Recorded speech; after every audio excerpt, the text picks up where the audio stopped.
Hi అండి, అందరికీ నమస్కారం. Welcome back to my channel. ఈ వీడియోలో ఇప్పుడే అందిన వార్త, రేపటి నుండి వీటి ధరలు భారీగా పెంపు. అవునండి, సార్వత్రిక ఎన్నికలు ముగిసిన వేళ వాహనదారులకు బిగ్ షాక్ అయితే తగలనుంది. దేశవ్యాప్తంగా ఇవాళ రాత్రి నుంచి టోల్ ఛార్జీలు సగటున 5% పెరగనున్నాయి. అయితే ఎంపీ ఎన్నికల సందర్భంగా ఛార్జీల పెంపు నిర్ణయాన్ని జాతీయ రహదారుల ప్రాధికార సంస్థ NHIA తాత్కాలికంగా వాయిదా వేసిన విషయం తెలిసిందే.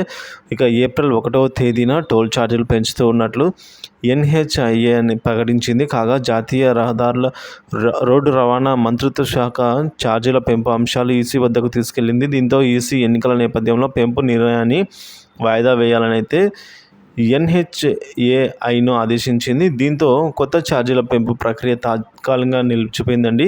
సో 7వ విడత పోలింగ్ ముగియడంతో దేశంలో సార్వత్రిక ఎన్నికల పోలింగ్ ఘట్టం ముగిసినట్లే. సో దీంతో ఎన్నికల కోడ్ కూడా ముగిసింది. తాజాగా NHAI ఇవాళ రాత్రి నుంచి కొత్తగా టోల్ ఛార్జీలను అయితే వసూలు చేయనుంది.